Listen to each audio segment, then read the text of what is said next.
Assalamualaikum warahmatullahi wabarakatuh. Alhamdulillah, tidak pernah berhenti kita memuji Sang Pencipta Allah. Sebagai seorang muslim kita sangat yakin akan janji Allah, karena Allah berfirman dalam kitabnya, innallaha la yukhliful mi'ad. Allah tidak akan pernah pungkiri janjinya. Dan juga dalam firman Allah yang lain, wa man asdaqu minallahi qila.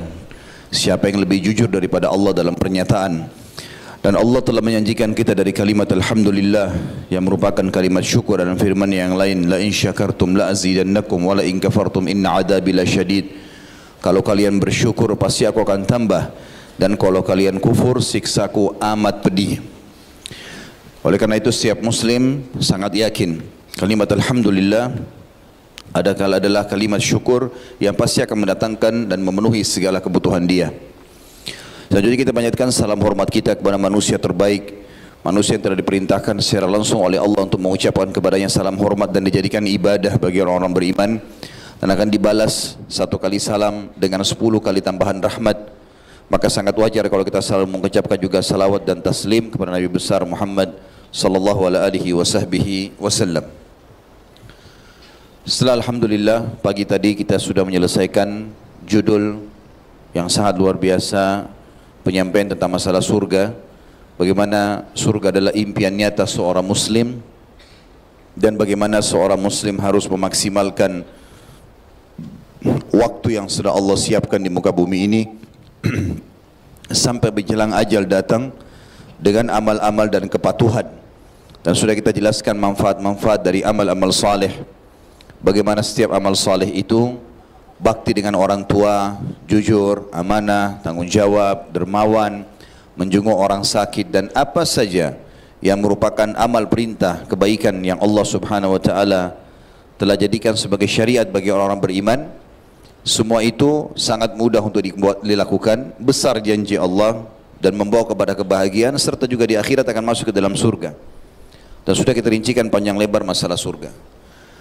Pada kesempatan sore ini semoga Allah berkahi, kita akan membahas tempat yang lain di akhirat sana yang kita wajib berlindung darinya, wajib lari, menyelamatkan diri, karena memang Allah subhanahu wa ta'ala menjadikannya sebagai tempat siksaan abadi, yaitu neraka. Dan pada sore ini kita akan bahas tentang dahsyatnya neraka. Saudaraku seiman, saya mengingatkan kembali apa yang saya bahasakan tadi pagi, bahwasanya untuk menjadi ahli surga mudah sekali dan bagus, karena menjadi orang yang baik di mata manusia, karena dengan jujur, amanah, tanggung jawab, dan melakukan semua perintah-perintah kebaikan dalam agama, Allah akan berikan pahala yang besar. Allah suka, Allah juga buat manusia menyukainya. Dan untuk menjadi penghuni neraka juga sama, sangat mudah sebenarnya, tetapi sangat berbahaya bagi dia. Karena dia dengan bohong, durhaka sama orang tua, lawan daripada amal baik tadi, mencaci maki, menghina, menggibah, memfitnah, dan segala macam hal, maka dia akan masuk ke dalam api neraka. Neraka ini teman-teman sekalian disebutkan dalam hadis Bukhari, bahwasanya neraka dan surga saling berbicara satu sama yang lain. Surga mengatakan, mengapa tidak masuk ke dalamku kecuali mayoritasnya orang-orang susah, miskin. Kemudian neraka mengatakan, mengapa tidak masuk ke dalamku kecuali orang-orang sombong, orang yang durhaka. Maka Allah pun menengahi di antara keduanya sambil mengatakan kepada surga, engkau adalah rahmatku yang denganmu aku membalas orang-orang yang patuh. Dan Allah berfirman kepada neraka, engkau adalah siksaku yang denganmu aku menghukum orang-orang yang membangkang. Jadi kalau surga tempat kenikmatan abadi, maka neraka tempat siksaan yang abadi. Allah subhanahu wa ta'ala, kita akan buka pembukaan kita untuk masalah neraka ini, memerintahkan kita untuk berlindung dari api neraka, baik dengan perbuatan, dengan ucapan, dengan sikap, ya. Di dalam Al-Quran surat Tahrim ayat 6 Allah berfirman, a'udzubillahi minasyaitonir rajim, ya ayyuhalladzina amanu qu anfusakum wa ahlikum nara wa quduhan nasu wal hijarah 'alaiha malaikatun giladun shidadun la ya'sunallaha ma amara wa yaf'aluna ma yu'marun. Hai orang-orang yang beriman, Berarti orang selain beriman mungkin tidak tersentuh dengan ayat ini. Karena Allah memang mengajak orang yang sudah yakin tentang keberadaan Allah. Selamatkan dirimu, selamatkan keluargamu, istri, anak, ya, suami, orang tua, siapa saja, kerabatmu, orang-orang terdekatmu dari api neraka. Kenapa ya Allah kami harus selamatkan dari api neraka? Memang ada apa dengan neraka? Allah bilang yang bahan bakarnya dari manusia dan batu. Kenapa manusia dan batu? Apa sebabnya di sini? Kenapa Allah sebutkan ini teman-teman? Selain memang Allah jadikan mereka sebagai pembakar atau batu bakarnya ya, atau kayu bakarnya api neraka. Kalau batu, kalau dibakar teman-teman sekalian, dia akan menyimpan panas itu. Sampai beberapa hari pun bisa menyimpan panas. Dan dia sangat efektif untuk digunakan, batu panas. Dan batu ini elemen yang bisa menyatu dengan udara. Kalau udaranya dingin dia akan dingin, kalau panas ya panas. Dan batu ini kalau sudah sampai pada puncak panas tertentu, dia akan meletup-letup, meledak dan mengeluarkan serpian-serpian kecil gitu. Begitu juga sama dengan manusia. Manusia itu kalau dijadikan dibakar, maka ada anggota tubuhnya yang mengeluarkan letupan-letupan. Kata ulama tafsir, Allah menyebutkan yang bahan bakar dari manusia dan batu, maksudnya kalian akan merasa ngeri melihat itu. Ini saja sudah siksaan, belum kalau kita dikena dengan apinya. Allah mengatakan ditambah lagi penjaga-penjaganya, malaikat-malaikat yang kasar, keras, tidak durhaka kepada Allah apa yang diperintahkan, dan selalu patuh dan melaksanakan apa yang dititahkan. Makna di sini kata ulama tafsir, kasar dan keras adalah tidak ada negosiasi. Allah bilang potong-potong, Allah bilang bakar-bakar, tidak ada lagi negosiasi sama para malaikat ini. Ini ayat menjelaskan tentang bahayanya api neraka. Di dalam ayat lain juga Allah Subhanahu wa taala mengingatkan kepada kita dalam surah Al-Furqan ayat 65 sampai 66. A'udzu billahi minasyaitonir rajim walladzina yaqulun rabbana shrif 'anna 'adzab jahannam inna 'adzabaha kana garama innaha sa'at mustaqarran wa muqama. Dan orang-orang yang selalu berkata dan berdoa, orang beriman selalu berdoa, ya Rabb kami, jauhkanlah kami, selamatkanlah kami dari azab neraka jahannam. Karena sungguhnya azabnya itu membuat kebinasaan yang kekal. Sungguh jahannam itu seburuk-buruk tempat menetap dan tempat kediaman. Kata ulama tafsir, kenapa Allah Subhanahu wa taala menyebutkan tempat atau seburuk-buruk tempat? Karena di neraka teman-teman tidak ada lagi kematian. Seseorang kalau disiksa, naudzubillah, dari awal dia masuk sampai entah berapa lama tidak pernah berhenti dan istirahat dari siksa. Kalau seandainya kita bicara penjara dunia, kalau ada orang di penjara di dunia ini, kemudian ada masa dia dihukum atau disiksa, dicambuk misalnya, maka kita tahu sama-sama tidak akan mungkin 24 jam. Karena yang menyambuknya pun pasti ada waktu letihnya. Di penjara bahkan ada waktu istirahat, ada waktu makan, ada waktu mandi, walaupun tempatnya tidak senyaman kalau di rumah. Kalau neraka bukan seperti itu teman-teman sekalian, jauh sekali perbedaannya. Neraka akan disiksa dan tidak akan pernah ada kematian. Bisa dibayangkan kalau seluruh daging kita terlepas dari tulang dan mata kita pun tercabut, tapi tidak mati. Kita rasakan sakitnya. Lalu Allah kembalikan lagi itu, diutuhkan lagi sampai Allahu a'lam berapa lama. Kalau 3 golongan, orang kafir, musyrik dan orang munafik kekal abadi selamanya. Orang muslim, mukmin yang asi, bermaksiat tidak sempat taubat selama di dunia, maka akan disiksa sesuai dengan kadar dosanya. Itu pun Allahu a'lam berapa lama. Hanya Allah yang mengetahui berapa lama dia disiksa. Andai saja kita merenungi satu hari waktu akhirat sebagaimana Allah sebutkan dalam Al-Quran, A'udzu billahi minasyaitonir rajim, yauma inda rabbika ka'alfi sanatin mimma ta'uddun. Satu hari di sisi Allah di akhirat nanti sama dengan 1000 tahun waktu kalian di dunia. Andai saja kita naudzubillah terjadwalkan atau seseorang terjadwalkan masuk neraka satu hari waktu akhirat, maka sama 1000 tahun disiksa non-stop 24 jam. Setengah hari saja 500 tahun. Maka ini waktu yang sangat luar biasa. Bagaimana dengan orang yang disiksa sekian ribu tahun waktu akhirat atau abadi selamanya? Dan ini semua teman-teman hanya karena tidak mau jadi orang baik. Saya sudah bilang tadi pagi dan saya ulangi kembali, orang yang beriman itu jadi orang baik. Karena disuruh jujur, amanah, tanggung jawab, ramah, dermawan, pahalanya besar masuk surga. Orang yang di neraka ini orang buruk. Karena buruk itu selalu yang menyebabkan masuk neraka dusta, ghibah, fitnah, mengambil hak orang lain, itu yang masuk neraka. Dan di dunia dia terhina, tidak ada yang suka, di akhirat pun tidak baik tempatnya. Penyiksaannya luar biasa. Di dalam surah An-Nisa, surah nomor 4 ayat 56, Allah menggambarkan tentang bagaimana keadaan mereka yang tidak mati itu. A'udzubillahi minasyaitonirrajim, kullama nadijat juluduhum baddalnahum juludan ghairaha liyadzuqul azab. Penghuni neraka itu setiap kali kulit mereka terbakar, daging mereka terbakar, kami ganti dengan kulit yang baru agar mereka merasakan rasa sakit yang baru. Kata para ulama tafsir dalam surah An-Nisa ayat 56 ini, mereka pada saat terbakar rusak kulitnya, rusak dagingnya, ototnya, terbakar sebagian tulangnya, pedih sekali. Begitu Allah utuhkan lagi, juga pedih. Jadi dalam kondisi dia terbakar pedih, dalam kondisi Allah ciptakan kembali juga pedih. Dan mereka merintih kesakitan sebagaimana akan kita pelajari nanti.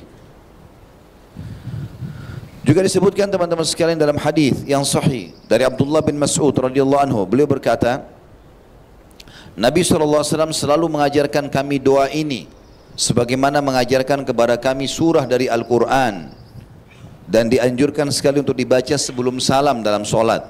Allahumma inni a'udzubika min azabi jahannam. Yang paling pertama, ya Allah lindungilah kami dari siksa neraka jahannam. Wa a'udzubika min azabil qabr, dan jauhkanlah kami dari siksa kubur. Wa a'udzubika min fitnatil masihid dajjal, dan selamatkanlah kami dari fitnahnya masihid dajjal. Wa a'udzubika min fitnatil mahya wal mamat, dan aku berlindung kepadamu dari fitnah kehidupan dan fitnah kematian. Yang ini disebutkan oleh Imam Muslim di jilid 5 halaman 89. Juga disebutkan dalam riwayat yang lain, Nabi SAW paling banyak membaca doa, Rabbana atina fid dunya hasanah wa fil akhirati hasanatan wa qina adzabannar. Ya Allah, berikanlah kami seluruh kebaikan dunia, berikanlah kami seluruh kebaikan akhirat, dan selamatkan kami dari api neraka. Hadis ini riwayat Bukhari di jilid 18 halaman 187. Nabi SAW di awal bab kita ini atau bahasan kita teman-teman sekalian memerintahkan kita berlindung, di antaranya sabda beliau dari Abu Hurairah radhiyallahu anhu, Nabi SAW bersabda, mastajara abdun minan nari sab'a marrat illa qalatin nar ya Rabbi inna abdaka fulan istajara minni fa'ajirhu wala sa'ala abdunil jannata sab'a marrat illa qalatil jannah ya Rabbi inna abdaka fulanan sa'alani fa'adkhilhul jannah. Tidaklah seorang hamba memohon perlindungan kepada Allah dari api neraka dalam sehari sebanyak 7 kali. Dia mengatakan, ya Allah selamatkan aku dari api neraka, ya Allah selamatkan aku dari api neraka 7 kali. Kecuali neraka akan merespon dan berkata, ya Allah, wahai Rabb, hambamu fulan meminta perlindungan dariku, maka lindungilah ia. Dan tidak ada seorang hamba pun yang memohon agar dimasukkan ke dalam surga 7 kali dalam sehari, melainkan surga akan berkata, wahai Rabb, hambamu fulan telah memintaku, maka masukkanlah ia ke dalamku. Hadis ini sahih diriwayatkan oleh Al-Mundhiri dalam kitab At-Targhib At-Tarhib di jilid 6 halaman 229, dan ini sahih sesuai dengan syarat Bukhari Muslim. Itu yang pertama, masalah Allah dan Rasulnya memerintahkan kita untuk berlindung dari api neraka. Allah Subhanahu wa ta'ala mengancamkan dalam banyak ayat teman-teman tentang bahayanya neraka ini, dan setiap muslim harus merenungi dan mentadabburi ayat-ayat ini. Di antaranya adalah surah Al-Ahzab ayat 66, Allah berfirman, A'udzu billahi minasyaitonir rajim, yauma tuqallabu wujuhum fin nari yaquluna ya laitana ata'na Allah wa ata'na ar-rasula.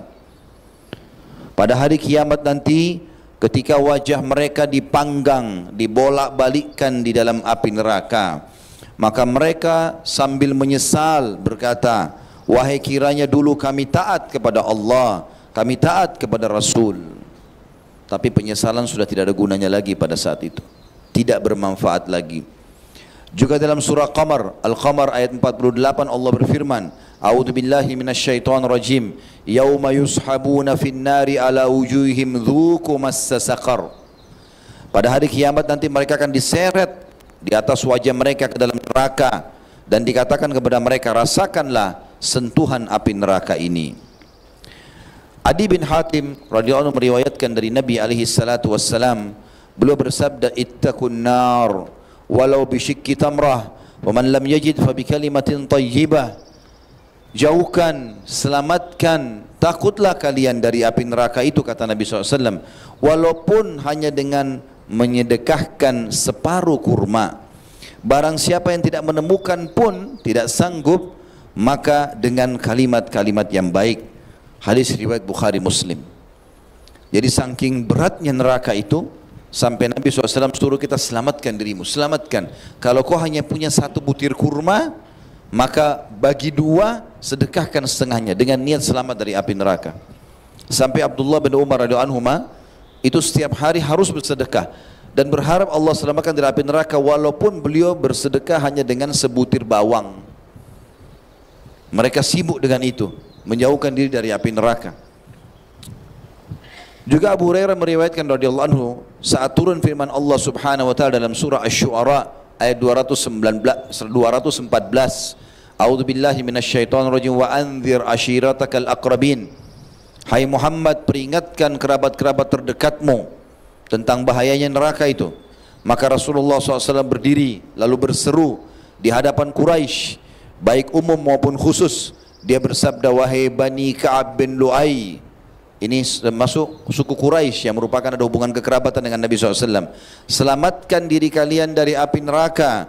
Wahai Bani Murrah bin Ka'ab, selamatkan diri kalian dari api neraka. Wahai Bani Abdul Muttalib, selamatkan diri kalian dari api neraka. Wahai Fatimah binti Muhammad, selamatkan dirimu dari api neraka. Sesungguhnya aku tidak memiliki sesuatu apapun untuk kalian yang bisa membebaskan kalian dari murka Allah.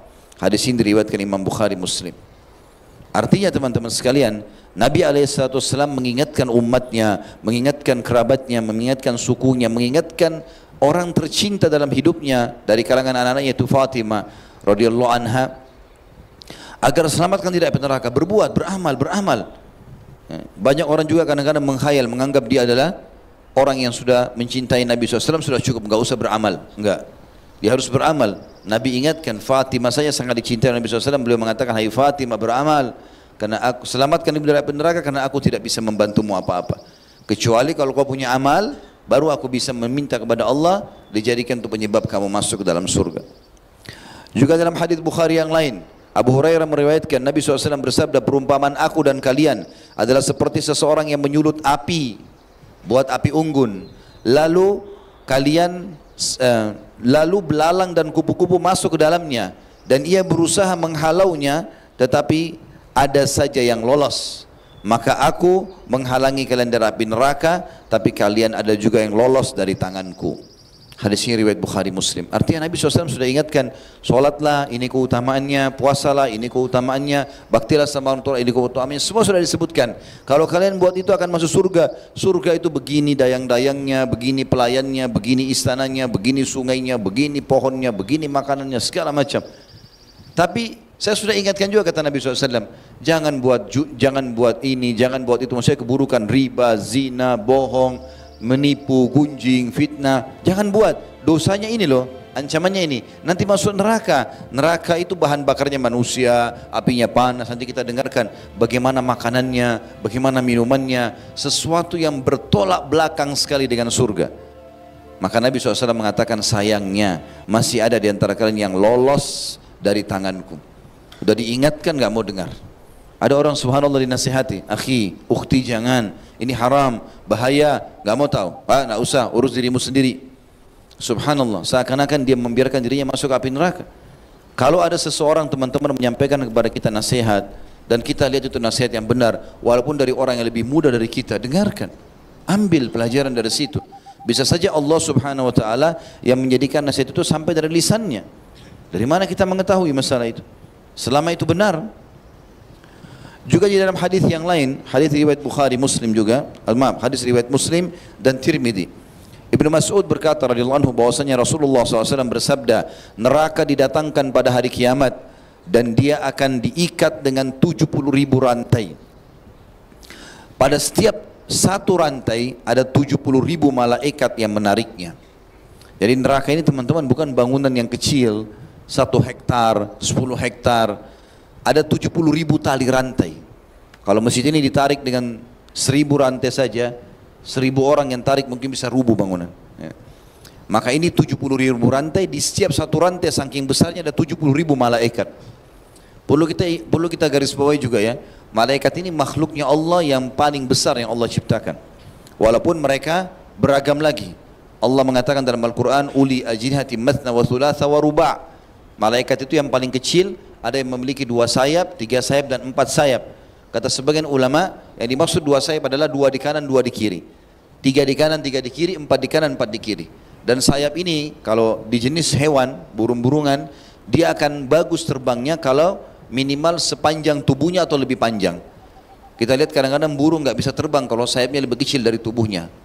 Nah, tidak bisa terbang. Maka berarti malaikat-malaikat ini sangat besar. Sangat besar itu. Nah, ada 70.000 malaikat yang menarik itu. Banyak ciri-ciri malaikat ya.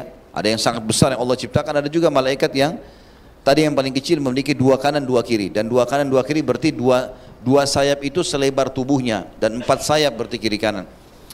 Seperti misalnya contoh malaikat Zabaniyah yang Allah mengatakan falyad'u nadiya sanad'u Zabaniyah. Mereka nanti penghuni neraka silakan panggil siapa saja dan kami akan panggil Zabaniyah. Siapa tuh Zabaniyah? Malaikat penjaga neraka yang tidak ada senyumnya, kasar, keras, kerjanya diciptakan hanya untuk menyiksa. Maka disebutkan cirinya oleh Nabi SAW, kalau seorang penunggang kuda dengan kecepatan tinggi selama 60 tahun, riwayat lain 100 tahun, jalan dari awal pundaknya, ya 100 tahun atau 60 tahun dua riwayat ini, belum bisa melewati setengah lehernya malaikat Zabaniyah. Malaikat yang besar, yang kasar, yang keras. Ini bukan seorang bodyguard manusia masih bisa kita lawan. Tidak bisa sama sekali dilawan. Neraka memiliki 7 buah pintu, dan di setiap pintu itu ada jenis siksaan tertentu. Allah sebutkan dalam surah Al-Hijr ayat 44. A'udzu billahi minasyaitonir rajim. Laha sab'atu abwabin likulli babin minhum juz'un maqsum. Neraka jahanam mempunyai 7 pintu. Setiap pintu telah ditetapkan untuk golongan tertentu dari mereka. Juga Nabi SAW merincikan Al-Hijr 44 ini dalam sabda beliau, hadis riwayat Ahmad dan disahihkan oleh Syekh Albani, Utbah bin Abdis Salam atau Sulami, Utbah bin Abd As-Sulami, ya, radhiyallahu anhu menceritakan, aku mendengarkan Nabi SAW bersabda, surga itu memiliki 8 buah pintu dan neraka memiliki 7 buah pintu. Neraka ini teman-teman sekalian adalah panasnya bukan panas yang biasa. Kira-kira saya mau tanya teman-teman, api yang kita pakai untuk di rumah kita, di rumah saja kita, panas gak? Ya, kita ambil contoh misalnya, lilin saja. Gak usah kita bicara kompor gas, mungkin agak kuat. Lilin kita bisa padamkan dengan jari kita kan? Baik, kalau kita biarkan lilin menyala dan kita letakkan ibu jari kita di atasnya, hitungan detik saja, panas gak kira-kira? Kalau kita biarkan 1 menit teman-teman mungkin luka bakar tangan kita, dan itu sudah cukup membuat kita kesakitan selama 2 minggu, 3 minggu, iya kalau nggak dioperasi karena kulitnya terbakar. Bagaimana teman-teman sekalian kalau api itu membakar seluruh tubuh? Panas sekali. Itu baru api dunia. Kita dengarkan bagaimana panasnya api di akhirat nanti. Dan api dunia ini salah satu dari bagian api akhirat. Allah berfirman dalam surah Al-Baqarah ayat 24, A'udzu billahi minasyaitonir rajim. Fa in lam taf'alu wa lan taf'alu fattaqun nar allati waquduha an-nas wal hijarah uiddat lil kafirin. Jika kalian tidak mampu melakukannya, dan pasti kalian tidak akan mampu, ya. Kalau misalnya orang-orang kafir, mereka tidak mau memang beriman, maka tidak akan pernah ada jalan menurut mereka. Maka takutlah kalian kepada api neraka yang bahan bakarnya manusia dan batu, yang disediakan untuk orang-orang kafir. Disebutkan dalam sebuah hadis yang merincikan masalah ini adalah sabda Nabi alaihi salatu wassalam yang mulia dalam hadis Bukhari Muslim, narukum hadhihi allati yukidu banu Adam juz'un wahidun min sab'ina juz'an min nari jahannam. Ketahuilah kata Nabi SAW, api yang kalian pakai, yang dinyalakan oleh anak Adam itu hanya bagian 1 dari 70 bagian panasnya api neraka. Qalu wallahi in kanat lakafiyah. Kata para sahabat, wallahi ya Rasulullah, demi Allah, api dunia saja kalau dipakai bakar buat siksa kami, itu udah cukup. Maka kata Nabi SAW, qal innaha fuddilat alaiha bitis'atin wa sittina juz'a kulluhunna mithlu harriha. Ketahui nanti di akhirat Allah akan lipat gandakan 69 kali lipat lagi dari yang ada sekarang, ya, dan setiap bagian itu sama panasnya. Tadi saya baru kasih contoh teman-teman lilin. Tapi sebagian ulama mengatakan kalau mau tahu panasnya api neraka jangan lihat api lilin.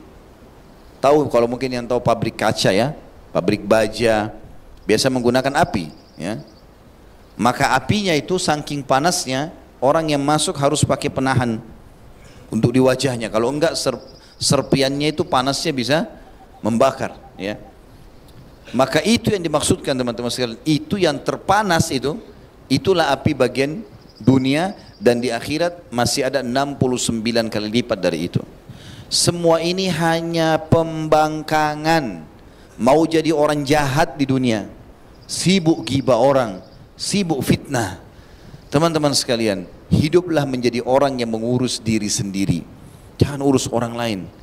Dosa itu ada dua, ada dosa berhubungan dengan Allah subhanahu wa ta'ala, dan ini Allah punya sifat maha pengampun, maha penyayang. Kata Nabi SAW, buku-buku dosa akan dimaafkan oleh Allah kecuali satu buku, yaitu hubungan seseorang dengan orang lain. Kalau sama Allah kita enggak sholat 20 tahun, taubat di tahun 21, Allah terima, selesai, maafkan. Kalau itu disuruh qadha, orang tidak keluarin zakat, lalu kemudian dia taubat, dia keluarin zakatnya. Orang yang punya utang Ramadan dia bayar. Tapi kalau sama manusia nggak bisa. Kata Nabi SAW, buku pelanggaran berhubungan dengan makhluk Allah tidak akan selesaikan sampai pemiliknya mengambil haknya. Kalau berhubungan dengan manusia ada 3 dosa. Ada dosa yang berhubungan dengan masalah pengambilan materi, kayak mencuri misalnya, ngambil bendahnya dia. Ini cara taubatnya harus taubat kepada Allah, minta maaf sama dia dan kembalikan curian itu. Kalau tidak, dia akan tuntut hari kiamat. Yang kedua, perusakan citra, ghibah, fitnah, mencaci, ini harus minta maaf. Lalu kemudian memperbaiki nama dia. Yang ketiga adalah perusakan fisik, memukul, melukai badan. Ini hukumnya taubat kepada Allah, lalu minta maaf sama dia. Kalau dia maafkan tidak masalah, tapi kalau tidak, ada kisos. Kalau kita cungkil mata orang, mata kita juga dicungkil. Kalau kita jatuhin giginya, dijatuhin juga gigi. Bahkan setiap anggota tubuh ini ada dia, ada dendahnya. Satu gigi itu bisa dibayar atau harus dibayar dengan 10 ekor unta. Disebutkan dalam hadis, karena tidak bolehnya orang sampai merusak fisik orang. Yang saya sayangkan teman-teman sekalian, ini banyak orang tidak sadar. Dia pikir dirinya sudah sholat di masjid, sudah hadir di ta'lim, tapi sibuk dengan ghibah, menceritakan aib orang. Untuk apa? Dapat apa? Yang itu. Kenapa kita harus sibuk dengan keadaan orang? Kalau sesuatu itu kita lihat depan mata dan salah, dinasihati. Kalau benar, didukung. Kalau kita tidak tahu, jangan dicari tahu. Tidak usah kita menanyakan, kamu dari mana, kamu mau kemana, bukan urusan kita. Kecuali kita dasarnya atasannya, orang tuanya. Kalau enggak usah tanya. Kenapa kamu pakai baju itu? Kenapa kamu pakai sendal ini? Kenapa beli mobil merek itu? Kenapa kamu menikah sama fulan? Bukan urusan kita, urusan dia. Kecuali depan mata kita itu salah dalam agama, baru kita nasihatin. Berapa banyak orang yang sibuk dengan keadaan ini? Ghibah itu teman-teman adalah sesuatu aib yang ada pada orang. Bahkan di Indonesia ini dijadikan sebagai berita, hot news, ya. Nggak seru TV kalau nggak ada gosipnya, ceritain aib orang. Ada yang lebih bodoh lagi, orang-orang tidak mengerti apa-apa, dia dengarin, dia sebarkan juga. Padahal ingat, cara taubatnya harus minta maaf. Bisa enggak antum ketemu sama orang itu? Ketemu saja, belum tentu dia maafkan. Gitu kan? Belum tentu dia maafkan. Lalu untuk apa teman-teman sekalian? Makanya Nabi SAW ingatkan dalam hadis Bukhari Muslim, man kana yu'minu billahi wal yaumil akhir, falyakul khairan aw liyasmut.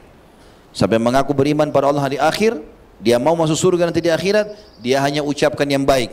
Kata ulama hadis, yang baik itu adalah zikrullah, baca Quran, berdoa, nasihat atau tanya kabar. Yang lain nanya-nanyain macam-macam tidak ada manfaatnya, tidak ada, nggak ada yang ditanya. Makanya Nabi SAW mengatakan juga dalam hadis lain, min husni islamil mar'i tarkuhu ma la ya'ni. Termasuk kesempurnaan Islam seseorang muslim adalah meninggalkan apa yang tidak bermanfaat bagi dia, baik pertanyaan ataupun sikap atau perilaku. Di dalam hadis yang lain dari Abu Hurairah radhiyallahu anhu bahwasanya Nabi SAW bersabda, ketika Allah menciptakan surga, dia mengutus Jibril kepada surga lalu berfirman, lihatlah padanya dan apa yang aku sediakan bagi penghuninya. Lalu Jibril mendatangi dan melihatnya, berikut apa yang disediakan oleh Allah untuknya. Lalu kemudian ia kembali kepadanya dan mengatakan, demi keperkasaanmu tidak ada seorang pun dari hambamu mendengarnya saja, mendengar surga, kecuali pasti dia akan berusaha masuk ke dalamnya. Kemudian Allah memerintahkan supaya surga dikelilingi dengan hal-hal yang tidak disenangi. Bangun sholat malam, ya, tidak boleh ini, tidak boleh itu. Lalu Allah memerintahkan kepada Jibril, kembalilah kepadanya, lihat lagi sekarang surga itu, apa yang aku sediakan bagi penghuninya di dalamnya. Lalu Jibril datang dan melihat, kemudian kembali lagi mengatakan, setelah melihat surga itu dikelilingi dengan makarih, hal-hal yang orang tidak suka, lalu dia mengatakan, ya Allah, aku khawatir tidak ada seorang pun yang bisa lolos masuk ke dalamnya. Lalu Allah berfirman, pergilah ke neraka, lalu lihatlah kepadanya dan apa yang aku sediakan untuk penghuninya di dalamnya. Ternyata neraka bertumpukan satu sama yang lain, panas sekali, apinya menyambar sana sini. Dan akhirnya ia kembali lalu mengatakan, demi keperkasaanmu tidaklah seseorang mendengarkan lalu ia memasukinya, pasti dia akan ketakutan. Lalu Allah Subhanahu wa taala memerintahkan agar neraka dikelilingi dengan syahwat, hawa nafsu, mengganggu orang dan segala macam perbuatan buruk. Lalu Allah menyuruh Jibril lagi kembali untuk melihat, kembalilah dan lihatlah neraka itu. Lalu kemudian dia kembali dan mengatakan, demi keperkasaanmu sungguh aku khawatir tidak ada seorang pun yang selamat darinya. Hadis ini riwayat Abu Daud. Saudaraku seiman, api itu kalau awal dibakar biasanya dia berwarna orange, ya, kemudian bisa berpindah ke hijau, biru, ya, tingkatan-tingkatannya ada. Kalau mulai panas sekali biasanya merah, agak gelap. Lebih panas lagi kalau sudah hitam, ya. Itu memang tahapan panasnya. Dan neraka jahanam itu hitam, jadi bukan api merah seperti yang kita bayangkan, karena sudah terlalu panas. Disebutkan di dalam surah Ibrahim ayat 49 sampai 50. A'udzu billahi minasyaitonir rajim. Wa taral mujrimina yawma idzin muqarranina fil asfad sarabiluhum min qatirani wa taghsha wujuhahumun nar. Dan pada hari itu hai Muhammad, engkau akan melihat orang-orang yang berdosa bersama-sama diikat dengan belenggu. Ya, belenggu itu berarti bagian leher, bagian dua tangan dan dua kaki semuanya diikat. Pakaian mereka dari cairan aspal yang panas dan wajah mereka ditutup dengan api. Jadi api neraka jahanam itu sifatnya juga dalam surah Al-Humazah disebutkan, innaha alaihim mu'sadah. Ya. Neraka jahanam itu terhadap mereka mu'sadah. Mu'sadah salah satu maknanya adalah multasiqah, melekat. Ya. Jadi kalau api itu disemprotkan ke kita, kemudian kita kena sedikit, ya, percikannya, lalu kemudian api itu tertarik lagi karena pakai senjata disemprot lalu ditarik, maka panasnya cuma sebentar. Tapi kalau di badan kita ada pelekatnya, lalu api itu disemprotkan lalu melekat di badan kita, kita berusaha padamkan nggak bisa, ini baru sempurna siksaannya. Allah sebutkan ciri neraka jahanam itu sudah panas, lalu Allah bilang innaha alaihim mu'sadah. Sesungguhnya itu meliputi mereka, melekat pada tubuh mereka, tidak berhenti apinya sampai Allah perintahkan. Terus kulitnya, urat-uratnya, ototnya sampai ke tulangnya. Padamnya kalau Allah suruh padam. Di dalam hadis yang merincikan masalah itu, hadis yang sahih diriwayatkan Tirmidzi, kata Nabi SAW, Abu Hurairah berkata radhiyallahu anhu, neraka telah dinyalakan selama 1000 tahun sehingga menjadi merah, lalu dinyalakan selama 1000 tahun lagi hingga menjadi putih, lalu dinyalakan selama 1000 tahun lagi hingga menjadi hitam, maka dia hitam seperti gelapnya malam. Abu Hurairah juga berkata radhiyallahu anhu dalam riwayat lain, apakah kalian menyangka neraka itu merah seperti api kalian? Sungguh ia lebih hitam daripada ter. Hadis ini sahih diriwayatkan oleh Imam Malik dalam kitab Muwatta'nya. Lalu juga Abu Musa al-Asy'ari radhiyallahu anhu mengatakan, Nabi SAW bersabda, ada 4 perkara yang masih tersisa dalam umatku dari perkara-perkara jahiliyah yang tidak bisa mereka tinggalkan. Yang pertama, bermegah-megahan dengan keturunan, selalu merasa bangga sukunya lebih baik daripada suku yang lain, kecuali orang yang Allah rahmati. Kalau dia sudah faham maka dia tidak akan berbangga-bangga dengan itu. Kemudian yang kedua, mencaci maki nasab, ya, mencaci maki ayahnya orang, ibunya orang, kakeknya, sukunya. Yang ketiga, meminta hujan pada bintang, ya. Dan ini juga termasuk tathayyur, tidak boleh. Makanya pernah satu kali dalam hadis Bukhari, Nabi SAW tiba di subuh hari, lagi imami sholat subuh, lalu hujan lebat turun, lalu beliau mengatakan, sesungguhnya Allah berfirman kepadaku, telah tiba hamba-hambaku pagi ini dalam keadaan beriman dan ada yang kafir. Kalau yang mengatakan hujan ini turun karena izin Allah, maka dia beriman kepada Allah dan kufur kepada bintang-bintang. Dan yang mengatakan hujan ini turun karena bintang ini dan bintang itu, dia telah beriman pada bintang dan kufur kepada Allah. Tidak ada yang mengatur, menurunkan, ya, menghalang semua apapun di muka bumi dan alam semesta ini kecuali Allah. Kemudian yang keempat adalah wanita yang meratapi kematian, ya, niyahah, mukul-mukul badan, robek-robek baju, tarik rambut, ya, pada saat kematian. Jika tidak bertaubat sebelum mati semua ini pelaku-pelakunya, maka ia akan datang hari kiamat dengan memakai pakaian dari pelengking atau ter yang panas dan dari baju api yang menyala-nyala. Hadis ini riwayat Ahmad, At-Tabarani, Al-Hakim, dan disahihkan oleh Syekh Albani. Di neraka teman-teman ada lembah-lembah, tempat penyiksaan. Lembah itu seperti cekungan yang ada di padang pasir, dan di dalam setiap lembah ada siksaannya. Allah Subhanahu wa taala menyebutkan di dalam Al-Quran surah Maryam ayat 59, A'udzubillahi minasyaitonir rajim, fa khalafa min ba'dim khalfun adha'us salata wattaba'us syahawat fasawfa yalqauna ghayya. Lalu datanglah setelah mereka pengganti yang mengabaikan solat dan mengikuti keinginannya, maka mereka kelak akan tersesat. Abdullah bin Mas'ud menjelaskan tentang firman Allah, fasawfa yalqauna ghayya, mereka pasti akan sesat nantinya. Yakni dimaksud sebuah lembah di neraka jahanam yang sangat dalam dasarnya, sangat busuk baunya. Hadis ini disebutkan dalam tafsir Ibnu Katsir di jilid 3 halaman 128. Juga Nabi SAW bersabda melalui Ali bin Abi Thalib radhiyallahu anhu yang menyampaikan hadis riwayat Baihaqi dengan sanad hasan, ta'awwadhu billahi min jubbil hazan aywadil hazan. Qila ya Rasulullah, wa ma jubbul hazan? Aywadil hazan, qala wadin fi jahannam tata'awwadhu minhu jahannamu kulla yawmin 70 marrah a'addaha Allahu lil qurra'il mura'in. Berlindunglah kalian dari lembah neraka jahanam yang bernama lembah al-hazan, lembah kesedihan. Lalu ditanyakan, ya Rasulullah, apa itu lembah kesedihan? Maka Nabi SAW bersabda, sebuah lembah di neraka jahanam yang neraka jahanam sendiri berlindung kepadanya 70 kali setiap harinya. Ia disediakan oleh Allah untuk para pembaca Al-Quran yang riya. Ya. Ini menandakan memang di neraka jahanam ada, ya, ada lembah, ya, ada lembah. Neraka jahanam juga sangat dalam teman-teman sekalian. Disebutkan di dalam surah An-Nisa ayat 145, Allah berfirman, a'udzubillahi minasyaitonir rajim, innal munafiqina fid darkil asfali minan nar. Sesungguhnya orang-orang munafik yang pura-pura Islam tapi mereka bukan muslim, pada tingkatan yang paling rendah dan paling bawah dari api neraka. Seperti apakah dalamnya neraka itu? Dikatakan paling rendah, berarti paling berat siksaannya.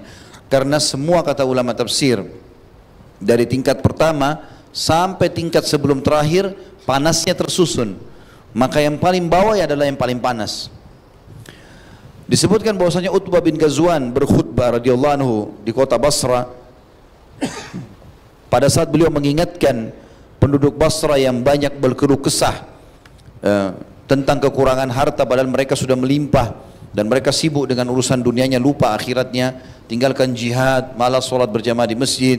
Maka beliau khutbah lalu beliau mengatakan, ketahuilah telah sampai kepada kami bahwasanya batu dilemparkan dari pintu utama neraka, terus saja melayang selama 70 tahun dan belum mencapai dasarnya. Demi Allah, ia akan penuh, apakah kalian heran?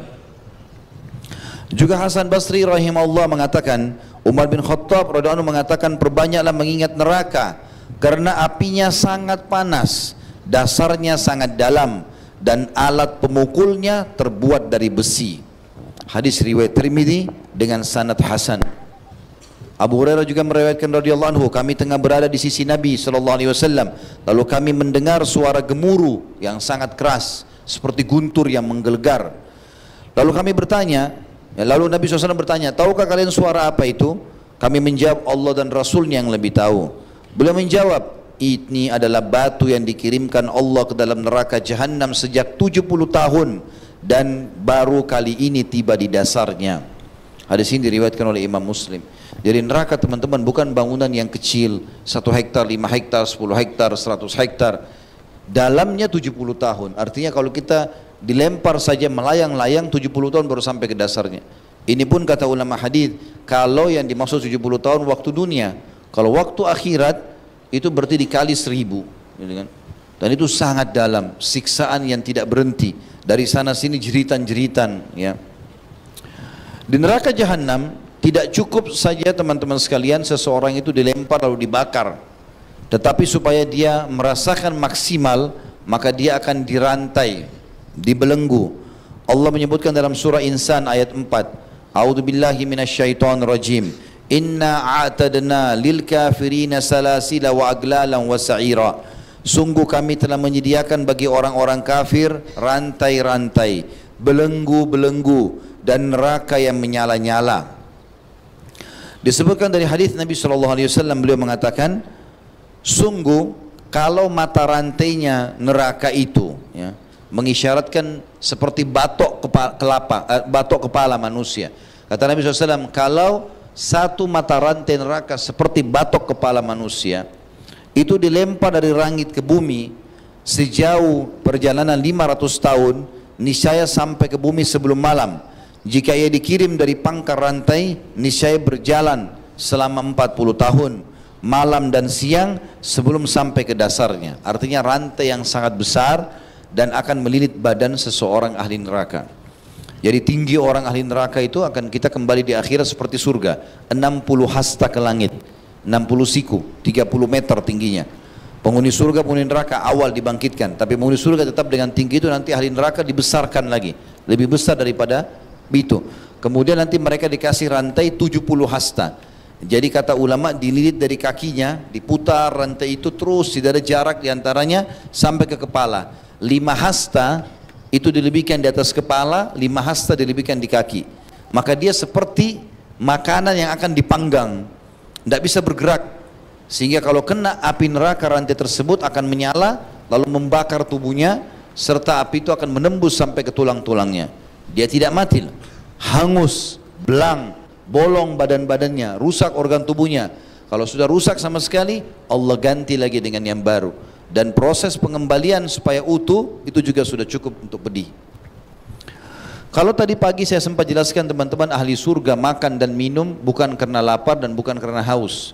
Dan ini menyebabkan orang menikmati itu.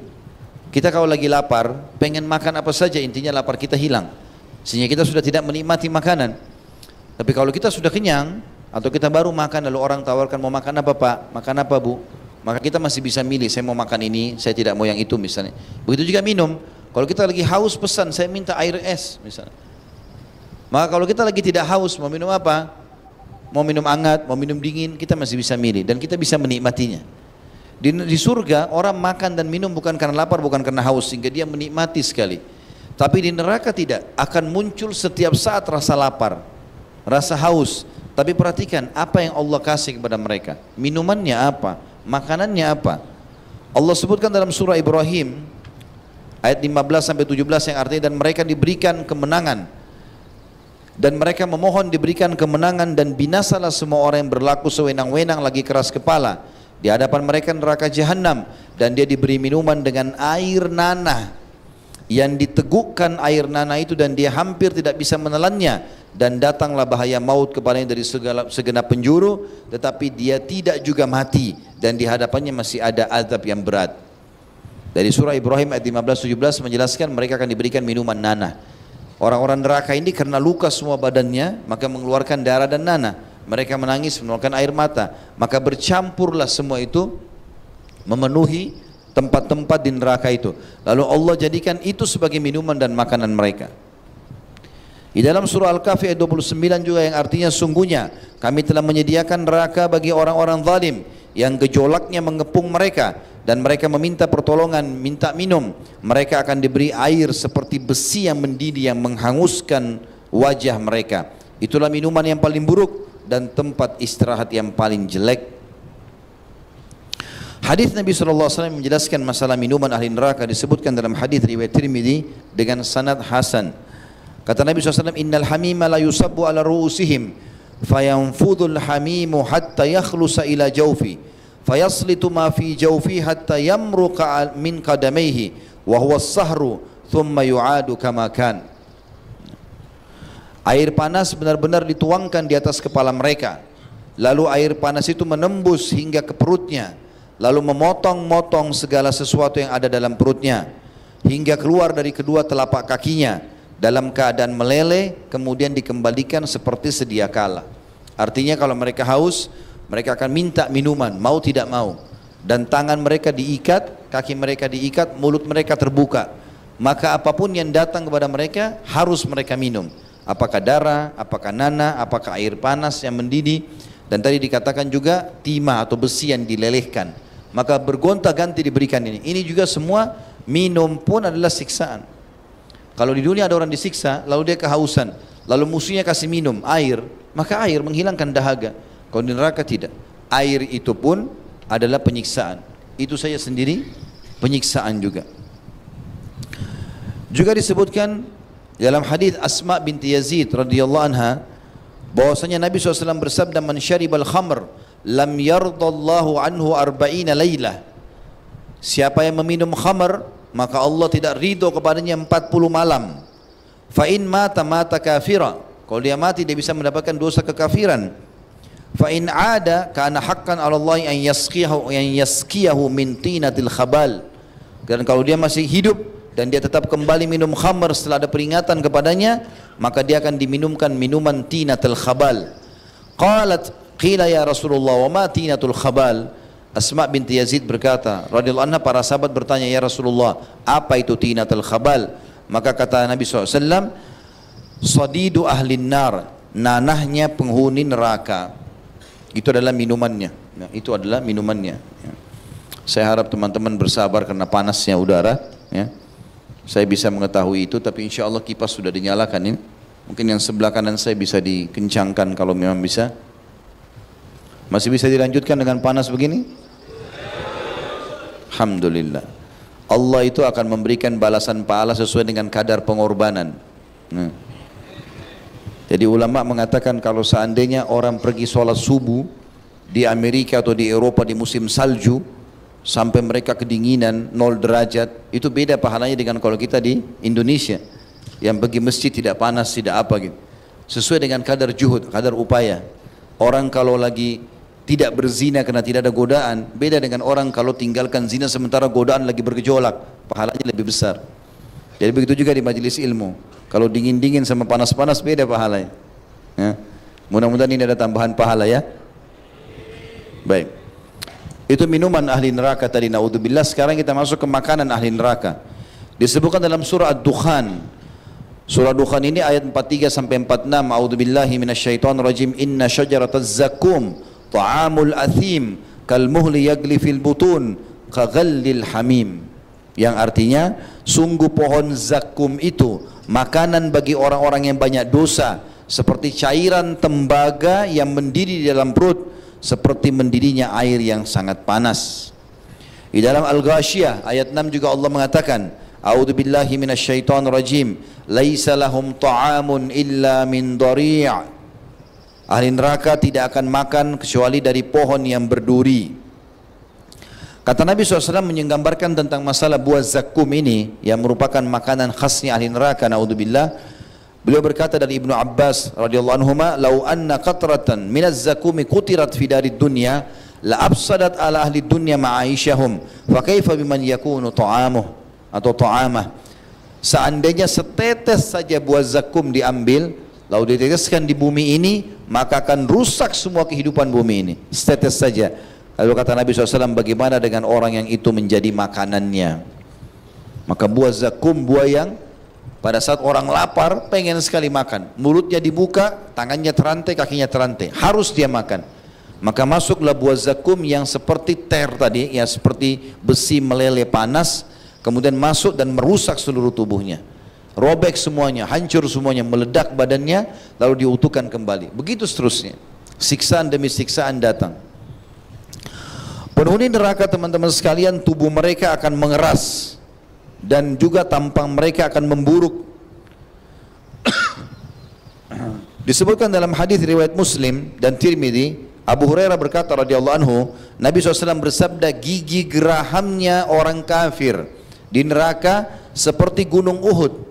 Gigi geraham, satu giginya saja seperti gunung Uhud, dan ketebalan kulitnya setebal perjalanan 3 hari. Kata ulama hadis, yang dimaksud di sini adalah Allah perbesar tubuh mereka. Karena makin besar tubuhnya, makin dia rasakan sakit. Contoh misal, ini contoh saja. Kalau seandainya kita, seseorang di sini mau pengen pukul perutnya semut, mudah atau sulit? Sulit. Kenapa? Karena semutnya kecil. Tapi kalau kita mau pukul perutnya gajah, mudah. Bahkan kita bisa target sasarannya di titik mana bisa, karena besar. Maka penghuni neraka dibesarkan tubuh mereka berlipat-lipat ganda agar mereka mudah disiksa dari semua sisi tubuhnya. Abu Hurairah juga beriwayatkan, Nabi SAW bersabda, ketebalan kulit orang kafir adalah 42 hasta, 20 meter. Gigi geraham mereka seperti bukit Uhud, dan tempat duduk mereka di Jahannam sejauh Mekah dan Madinah. Hadis ini riwayat Tirmidzi dengan sanad hasan. Juga Abu Hurairah meriwayatkan sabda Nabi SAW, "Yauma nad'u kulla unasim biimamihim." Ingatlah pada hari kami memanggil manusia dengan imam-imam mereka, memimpin mereka masing-masing. Surah Isra ayat 71. Seseorang dari mereka dipanggil, lalu diberikan buku catatannya dengan tangan kanannya. Ia ditinggikan tubuhnya menjadi 60 hasta. Diputihkan wajahnya dan di kepalanya dipasang mahkota dari cahaya yang berkilauan. Ini kalau orang itu beriman. Dia akan dipanggil nanti, lalu diberikan buku catatan dengan tangan kanannya. Dia sudah tahu dia akan masuk surga. Di hari kiamat kita kalau terima buku di tangan kanan berarti akan ahli surga, tangan kiri berarti penghuni neraka. Lalu diputihkan wajahnya dan di kepalanya dipasangkan mahkota dari cahaya yang berkilauan. Ia pun kembali kepada teman-temannya orang beriman. Ketika mereka melihatnya dari jauh, mereka mengatakan, "Ya Allah, berikanlah kepada kami seperti ini, berkahilah kami dalam hal ini." Hingga ia datang kepada teman-temannya, lalu mereka mengatakan, bergembira. Lalu ia mengatakan, "Bergembiralah, setiap orang dari kalian akan seperti ini." Kemudian orang-orang kafir, maka wajah mereka dihitamkan pada hari kiamat, ya, karena ada api yang melekat di wajahnya, dan tubuhnya ditinggikan menjadi 60 hasta, 30 meter dalam rupa Adam, dan dipakaikan mahkota dari api. Ketika sahabat-sahabatnya melihatnya, mereka mengatakan, "Kami berlindung kepada Allah dari keburukan ini. Ya Allah, jangan berikan kepada kami seperti ini." Lalu ketika ia datang, dia mengatakan kepada teman-temannya, dia mengatakan, "Ya Allah, hinakanlah." Ya, teman-temannya mengatakan, "Ya Allah, hinakan dia, jauhkan dari kami." Lalu ia mengatakan, "Semoga Allah menjauhkan kalian, tapi ketahuilah sesungguhnya pasti seseorang di antara kalian akan seperti ini." Hadis ini hasan, diriwayatkan oleh Tirmidzi. Mujahid berkata, rahimahullah, Ibnu Abbas pernah bertanya, "Tahukah kamu bagaimana luasnya neraka Jahannam?" Kata Mujahid, "Tidak tahu." Maka ia mengatakan, "Ya, demi Allah kau tidak tahu bahwa jarak antara daun telinga salah seorang dari mereka dengan pundaknya." Jadi antara telinga ini sama pundak, jarak ini saja. Orang kafir neraka, kata Ibnu Abbas, jarak antara daun telinga salah seorang dari mereka dengan pundaknya sejauh jarak 70 tahun. Di dalamnya mengalir lembah-lembah nanah dan darah, kena luka semuanya. Aku bertanya, apakah sungai-sungai? Maka ia mengatakan tidak, tapi lembah-lembah. Hadis ini sahih riwayat Imam Ahmad. Juga Abu Sa'id Al-Khudri meriwayatkan radhiyallahu anhu bahwasanya Nabi SAW bersabda tentang firman Allah dalam surah Al-Mu'minun ayat 104. A'udzubillahi minasyaitonir rajim wa hum fiha kalihun, dan mereka penghuni neraka itu dalam keadaan cacat. Ya. Dikatakan dalam ayat ini mereka di neraka dalam keadaan muram dan bibir mereka cacat. Yakni kata Nabi SAW, tashwin naru fataqallasu syafatuhu al-ulya hatta tabluga wasata ra'sihi wa tastarkhi syafatuhu as-sufla hatta tadriba surratah. Ketahuilah kata Nabi SAW, penghuni neraka akan dipanggang di dalam api, saking panasnya terkelupas bibir atasnya, bibir bagian atas, wa'udzubillah, hingga mencapai kepalanya. Bibirnya melebar karena panasnya sampai bisa dilipat ke kepalanya, dan bibir bawahnya meleleh, membesar sampai bisa ke pusarnya. Hadis ini riwayat Tirmidzi dan dinilai hasan sahih. Ya. Mungkin ada juga hikmahnya antum merasa panas ini ya, supaya bisa faham, baru keringat aja sudah panas. Bagaimana dengan api neraka ini? Hah? Benar nggak? Soalnya tadi pagi kita waktu bahas surga dingin-dingin aja. Hah? Kemudian Al-Harith bin Aqyas radhiyallahu anhu mengatakan, Nabi SAW bersabda, inna min ummati man yadkhulul jannata bi syafa'atihi aktsaru min mudar, wa inna min ummati man ya'dhumu lin-nari hatta yakuna ahada zawayahu. Sesungguhnya di antara umatku, kata Nabi SAW, ada orang yang masuk surga dengan syafaatnya lebih dari suku Mudar. Jadi ada orang subhanallah karena banyak sekali ibadahnya, Masya Allah, banyak sekali ibadah, dosanya bisa dihitung jari bahkan tidak ada, maka dia bisa menyelamatkan sampai di atas 100.000 orang masuk surga bersama dia, seperti suku Mudar. Ada juga dari umatku kata Nabi SAW, karena banyaknya dosanya sampai dia membesar di neraka dan dia bisa menjadi salah satu sudutnya. Hadis riwayat Bukhari. Jadi saking banyaknya dosanya, entah dosa apa yang dia lakukan, tapi ini ancaman bagi umat Muhammad SAW. Ada di antara umatku yang saking banyaknya dosanya, tubuhnya membesar sampai dia menjadi salah satu sudut dari neraka itu. Abu Hurairah juga berkata radhiyallahu anhu, Nabi SAW bersabda, jarak antara dua pundak orang kafir di neraka sejauh perjalanan 3 hari bagi pengendara yang cepat. Hadis ini riwayat Bukhari Muslim. Ahli neraka teman-teman yang paling ringan siksaannya, ini yang paling ringan. Berarti antum bisa bayangkan yang paling berat seperti apa. Dikatakan bahwasanya Nabi SAW bersabda dari Nu'man bin Bashir radhiyallahu anhu, beliau mengatakan, aku mendengar Nabi SAW bersabda, inna ahwana ahlin nari adzaban yaumal qiyamah rajulun tudau fi akhmasi qadamaihi jamratun yagli minha dimaguh.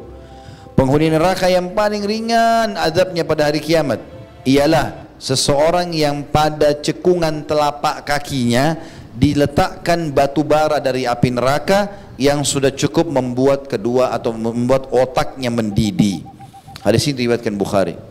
Ya, kita mungkin teman-teman bisa bayangkan kalau kita injak bara api, paling kaki kita yang kesakitan, panas. Mungkin ada panasnya, demam di badan, tapi nggak ada otaknya orang mendidih. Cuma kalau neraka jahanam, bara api itu bisa membakar sampai ke otaknya mendidih. Di dalam hadis yang lain, kata Nabi SAW dari Abu Sa'id Al-Khudri radhiyallahu anhu, inna adna ahlin nari adaman yanta'ilu bina'alaini min nar yagli dimaguhu min hararatin alaihi. Ahli neraka yang paling ringan siksanya adalah yang dipakaikan padanya 2 sendal dari api neraka yang membuat otaknya mendidih karena panasnya sendal tersebut. Di neraka juga ada tingkatan-tingkatan siksaan tergantung daripada apa yang mereka lakukan, ya, sesuai dengan kadar dosa. Disebutkan dalam hadis Samurah bin Jundab radhiyallahu anhu bahwasanya Nabi SAW bersabda, minhum man ta'khudhuhu an-naru ila ka'bai, ada di antara mereka yang terbakar sampai kedua mata kakinya. Wa minhum man ta'khudhuhu an-naru ila rukbatai, ada yang terbakar sampai kedua lututnya. Wa minhum man ta'khudhuhu an-naru ila hujzatihi, ada di antara mereka yang terbakar, yang direnggut sampai ke pusarnya. Wa minhum man ta'khudhuhu ila unuqihi, ada yang terbakar sampai ke lehernya. Wa minhum man ta'khudhuhu an-naru ila tarquwatihi, ada di antara mereka yang dibakar sampai ke dadahnya. Dan hadis ini sahih diriwayatkan Imam Muslim. Teman-teman sekalian, di neraka, ahli neraka akan menangis, dan tangisan ini menunjukkan penyesalan mereka. Di dunia umumnya orang kalau menangis, merintih, kesakitan, mungkin orang yang menyiksanya akan punya toleransi, tapi di akhirat sudah tidak bisa lagi. Dia menangis dan tidak akan berguna bagi dia tangisannya itu. Disebutkan dalam banyak ayat Al-Quran, ya. Di antaranya di dalam surah Hud ayat 106, A'udzubillahi minasyaitonirrajim, fa'ammal ladzina syaqu fa fin nari lahum fiha zafirun wa syahiqa. Maka adapun orang-orang yang sengsara maka tempatnya dalam neraka, dan di sana mereka mengeluarkan dan menarik nafas dengan merintih. Jadi saking sakitnya, hembuskan nafas sakit, tarik nafas juga sakit.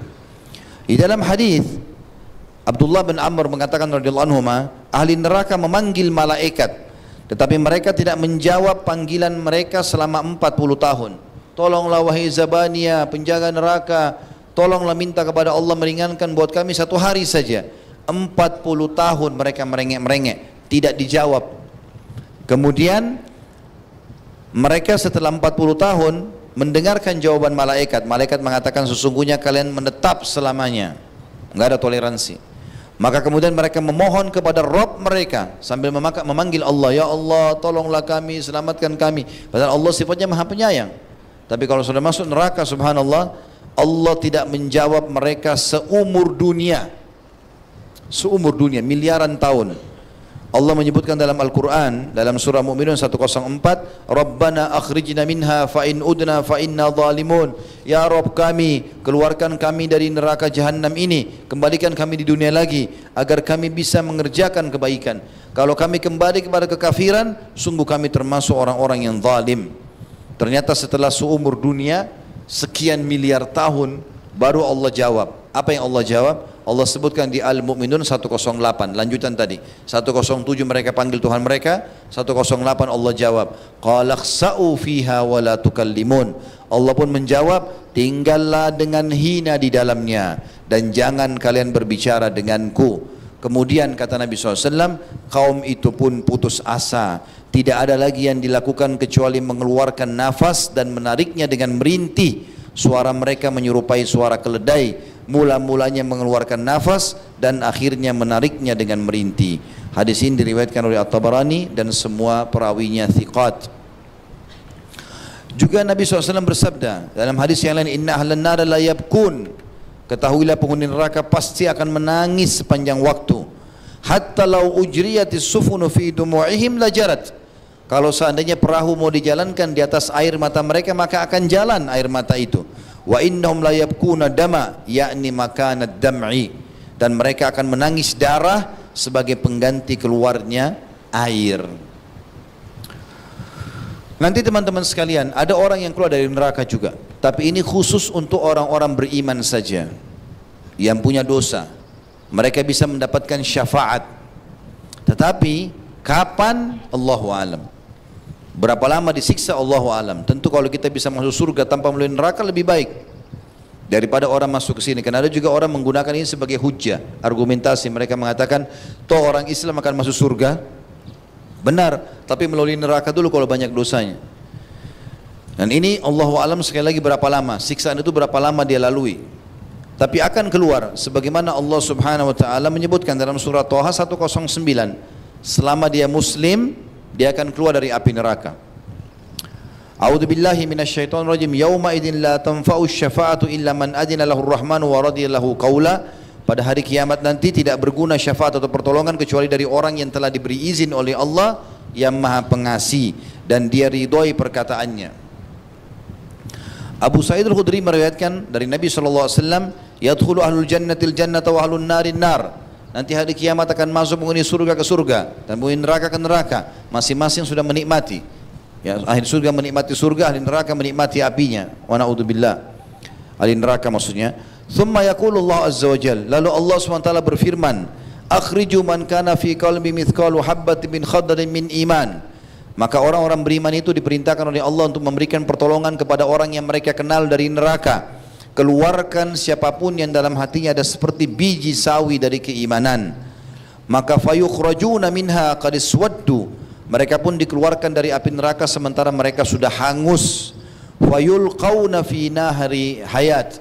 Lalu mereka dilemparkan ke sungai-sungai kehidupan yang ada di depan pintu-pintu surga. Fayambutuna kama tambutul habbatu fi janibis sail. maka mereka pun akan tumbuh seperti tumbuhnya tanaman-tanaman lembut di pinggiran saluran air. Alam tara annaha takhruju safra'a multawiyah, bukankah kalian lihat pohon-pohon atau tanaman kecil yang muncul di saluran air berwarna kuning dan masih lembut? Begitulah keadaan mereka. Di dalam riwayat yang lain kata Nabi sallallahu alaihi wasallam, sayakhruju nasu minan nari kad ihtaraku wa kanu mithlal humam thumma la yazalu ahlul jannati yarushuna alaihim al-ma' hatta yambutuna nabatal guthai fis sail.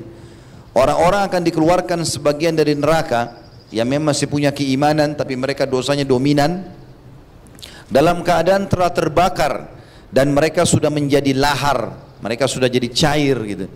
Kemudian ahli surga terus menerus mencipratkan air dari sungai kehidupan pada mereka sampai mereka tumbuh seperti tumbuhan yang tumbuh di saluran air. Hadis ini riwayat Ahmad dan disahihkan oleh Syekh Albani.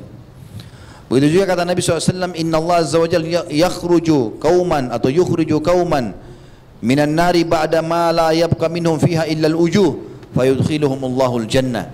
Allah akan mengeluarkan betul-betul sebagian ahli neraka yang tidak tersisa kecuali wajah mereka saja. Lalu Allah memasukkan mereka ke dalam surga. Hadis ini sahih disebutkan Al-Albani dalam silsilah hadis sahih nomor 1661. Dan sekian banyak hadis yang menyebutkan kalau ahli neraka akan ada dikeluarkan. Di antaranya hadis yang masyhur tentang Nabi SAW. Beliau mengatakan, nanti pada saat aku masuk ke dalam surga, aku akan menemui Ar-Jabbar, zat yang maha pemurah di hadapanku. Lalu aku pun berkata, Ya Rabb, wahai penciptaku, umatku, umatku. Maka kata Nabi SAW, Allah pun mengatakan, hai Muhammad, pergilah ke neraka, keluarkanlah dari umatmu siapa yang dalam hatinya ada seperti koin dirham dari keimanan, kecil sekali. Maka Nabi SAW mengeluarkan semuanya dari umatnya yang punya keimanan seperti itu. Lalu beliau kembali lagi. Lalu Allah SWT mengatakan, kembalilah, keluarkan lagi dari umatmu yang seperti dalam hatinya ada seperti setengah koin dirham. Maka Nabi SAW mengatakan, aku kembali lalu mengeluarkan lagi. Kemudian setelah itu Allah mengatakan lagi, kembalilah, keluarkan siapapun yang dari umatmu yang memiliki dalam hatinya keimanan seperti biji sawi. Maka Nabi SAW mengatakan, aku pun mengeluarkan mereka dari api neraka Jahannam. Setelah itu Allah Subhanahu wa taala masih mengizinkan para malaikat memberikan syafaat. Orang-orang beriman memberikan syafaat. Dan setelah itu pun Allah masih mengatakan, masih tersisa syafaatku.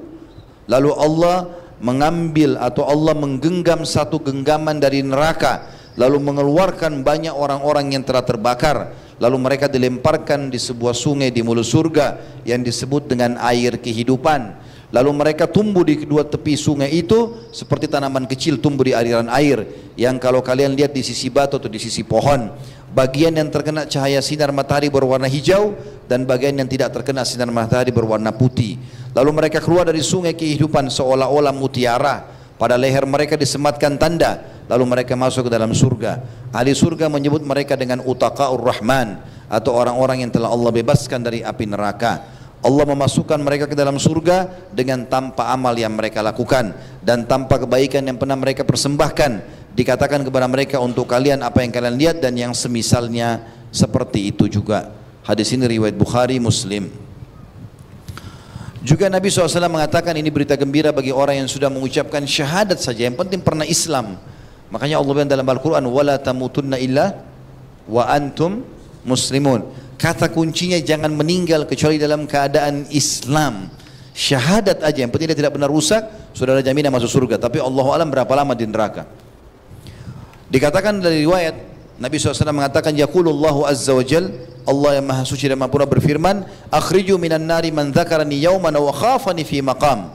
Keluarkan dari api neraka, kata Allah, siapapun yang pernah mengingatku pada suatu hari atau takut kepadaku di suatu tempat. Artinya akan dikeluarkan semuanya, ya, siapapun yang Allah inginkan dari api neraka itu.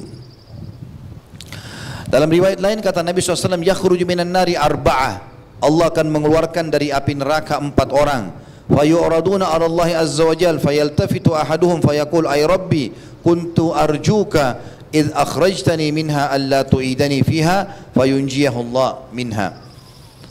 Maka dua orangnya, ya, dua orangnya yang dalam riwayat lain disebutkan, ini menguatkan riwayat ini, dua orangnya Allah SWT mengatakan, loncatlah ke dalam api neraka itu.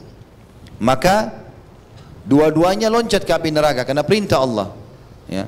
Maaf, begini riwayatnya. Kata Nabi SAW, Allah berfirman, Allah akan mengeluarkan 4 orang dari api neraka. Kemudian Allah pun bertanya ya kepada mereka, gitu. Apa yang kalian minta?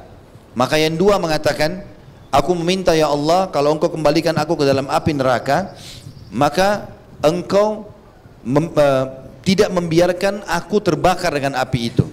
Maka Allah pun mengabulkan, keduanya kembali ke api neraka sementara dia tidak rasakan lagi panasnya. Lalu yang dua lagi, Allah tanya, kenapa kalian tidak meminta? Mereka mengatakan, ya Allah, kami tidak ingin lagi setelah engkau keluarkan dari api neraka, engkau kembalikan kami ke sana. Maka Allah pun memasukkan keduanya ke dalam surga. Oleh karena itu ulama mengatakan, teman-teman sekalian, harusnya kita faham kalau Allah subhanahu wa ta'ala itu memberikan sesuai dengan kadar permintaan kita. Minta yang terbaik, jangan minta selalu membatasi. Sampai hal-hal yang tidak baik pun, misalnya satu kesusahan atau apa, jangan diminta. Kata Nabi SAW, jangan kalian meminta kematian, jangan minta mati. Ya, kalau sudah sakit parah, bangkrut usaha, stres berat, jangan minta kematian. Kata Nabi SAW, jangan berharap mati. Tapi kalau kalian betul-betul sudah tidak tahan, bilang, ya Allah, hidupkan aku kalau kehidupan lebih baik bagi aku. Dan ya Allah, matikan aku kalau kematian lebih baik bagi aku. Ini selalu Islam ajarkan itu ya. Waktu Nabi SAW mau pergi ke Khaybar, mau berperang, teman-teman sekalian, sudah jelas-jelas mau berperang depan mata. Dan Nabi sudah janjikan kemenangan. Lalu sahabat berteriak, Allahu Akbar, Allahu Akbar. Orang Yahudi ketakutan dengar takbir itu. Apa kata Nabi SAW? La tatamannau liqa'al adu. Jangan kalian berharap bertemu musuh. Berharap musuh dengar, ketakutan lari. Tapi kalau kalian bertemu, kokohkanlah kaki-kaki kalian. Jadi memang kita tidak boleh teman-teman minta seperti, ya Allah, masukkan saja aku ke dalam neraka kalau kau mau ya Allah. Loh iya. Mau menunjukkan kerendahan hati? Enggak. Ya Allah, masukkan aku dalam surga dan selamatkan aku dari api neraka. Mirip juga dengan ulama menekankan teman-teman sekalian, kita harus meminta kepada Allah surga dengan keseriusan, dan kita harus yakin surga itu ada dan berhubungan sekali dengan ketaatan kita. Karena ada syair-syair dilantunkan di Indonesia, saya sering dengar, jangan kau sembah Allah karena ada surga, dan jangan kau takut kepada Allah karena ada neraka. Ini bertolak belakang dengan dalil-dalil syar'i. Allah subhanahu wa ta'ala dalam surah Al-Imran ayat 133 menjelaskan, A'udzu billahi minasyaitonir rajim, wasari'u ila maghfirati min rabbikum wa jannatin arduhas samawati wal ardu iddat lil muttaqin. Berlumba-lumbalah kalian kepada pengampunan Tuhan kalian dan kejarlah surga. Beribadahlah kamu untuk dapat surga itu, gitu kan? Patuh. Karena itu luasnya seluas langit dan bumi, dijanjikan untuk orang-orang yang bertakwa, dijanjikan untuk orang-orang yang bertakwa. Dan surat Tahrim ayat 66 tadi sudah kita bacakan, Allah bilang, ya ayyuhalladzina amanu qu anfusakum wa ahlikum nara. Hai orang beriman, selamatkan dirimu, takutlah kau dari api neraka dan juga keluargamu. Maka kita kalau menyembah Allah karena ingin masuk surga, itu puncak ibadah. Kalau teman-teman mau maksimal dapat pahala dari satu ibadah, kejar janjinya Allah di situ. Misal begini, boleh nggak Ustaz, saya bersedekah supaya saya tambah kaya. Loh memang itu targetnya. Karena sedekah akan menambah harta, kan begitu sabda Nabi SAW. Manaqasa malu min sadaqah, dalam hadis Bukhari. Tidak akan berkurang harta karena sedekah. Kalau kita sedekah dengan niat supaya tambah kaya, memang itu targetnya. Boleh nggak Ustaz, saya bangun sholat malam supaya doa saya diijabah. Loh memang begitu janji Nabi SAW. Kalau tertinggal sepertiga malam, Allah turun ke langit bumi, lalu bertanya kepada para malaikatnya, adakah hambaku yang memohon aku penuhi? Maka memang itu tujuannya. Boleh nggak saya bakti sama orang tua supaya saya juga dikasih anak-anak membakti sama saya? Nabi bilang SAW, berbaktilah pada kedua orang tua kalian, Allah akan berikan kepada kalian anak-anak yang bakti pada kalian. Memang begitu. Boleh nggak saya pergi haji supaya dosa saya dimaafkan? Loh memang sabda Nabi SAW begitu. Siapa yang haji tidak rafath, mengucapkan kalimat syahwat yang salah, bukan pada pasangan halalnya, tidak fusuk, berbuat kejahatan, tidak berdebat-debat di musim haji, tidak bertengkar, dia akan pulang seperti baru dilahirkan oleh ibunya. Berarti memang tujuannya itu. Ya. Boleh nggak saya tinggalkan zina supaya jangan saya masuk neraka? Memang itu targetnya, supaya nggak disiksa. Maka kita menyembah Allah, berharap masuk surga, dan kita takut sama Allah karena takut masuk neraka. Kapan kita mengejar apa yang Allah janjikan, berarti kita merindukan apa itu yang Allah janjikan. Dan kapan kita takut dengan apa yang Allah ancam, berarti kita takut kepada Allah subhanahu wa ta'ala. Sebagai penutup teman-teman sekalian, kita tutup dengan keabadian neraka. Neraka ini teman-teman bukan berarti hanya disiksa lalu kemudian lepas, tidak. Padahal sebenarnya di dunia sebentar sekali kehidupannya, ya. Ingat teman-teman, orang-orang ahli neraka dari kalangan orang kafir, ahli maksiat, Apa yang mereka rasakan, yang mereka kejar, kita bisa rasakan sebagai orang beriman. Ya, orang kafir makan, minum, bekerja, menikah, ya, segala macam hal dia lakukan. Tapi kita juga orang beriman bisa. Nggak ada dalam Islam kita dilarang untuk menikah. Kita boleh rasakan biologis sampai dengan cara halal. Kita boleh punya anak, kita boleh punya pendapatan, kita boleh punya nama baik, kita punya rumah besar, silahkan. Berarti apa yang orang kafir kejar, kita juga bisa dapatkan itu sebagai orang beriman. Tetapi kita punya tolok ukur halal. Selama halal silahkan. Saya diberitahukan informasi dari teman-teman di Jepang itu hari, kalau mereka pernah bertemu dengan orang-orang Jepang penyembah matahari. Kalau mereka masuk supermarket, teman-teman sekalian, mereka temukan ada makanan kaleng. Makanan kaleng itu ada label halalnya, orang Jepang sendiri beli. Pernah ditanya sama orang-orang muslim di sana, kenapa anda beli ini? Dia bilang kalau ada label ini berarti lebih terjamin kualitasnya. Mereka sendiri tahu halal itu bagus. Orang Islam dilarang makan kecuali halal dan thayyib. Halal yang Allah bolehkan dan thayyib berkualitas. Ayam halal, tapi kalau sudah rusak tidak thayyib lagi, jadi haram, nggak boleh. Ya. Maka kita ini teman-teman sekalian sebagai orang beriman nyaman sekali kok. Karena semua yang diperlukan di dunia, makan, minum, biologis, punya rumah, punya pekerjaan, punya harta banyak, silahkan. Tapi konsepnya halal. Islam tidak larang itu. Orang kafir juga rasakan itu, tapi mereka tidak kenal namanya halal haram. Semuanya boleh bagi mereka. Di akhirat kita dapat surga yang abadi, di akhirat mereka dapat neraka yang abadi. Yang mana antum pilih? Kenapa masih banyak generasi muda muslim yang jadikan orang kafir sebagai idolanya? Untuk apa? Apa yang didapatkan dari mereka? Kehidupannya sama sekali jauh dari agama. Kita tutup teman-teman sekalian dengan keabadian api neraka. Disebutkan dari hadits Ibnu Umar radhiyallahu anhu bahwasanya Nabi SAW bersabda, "Idza sara ahlul jannati ilal jannah wa sara ahlun nari ilan nar." Kalau penghuni surga sudah ke surga dan penghuni neraka sudah ke neraka. Dikatakan utiya bil maut, didatangkanlah kematian. Hatta yuj'al bainal jannati wan nar thumma yuzbah. Lalu didatangkan di antara surga dan neraka. Lalu kemudian disembelihlah kematian itu.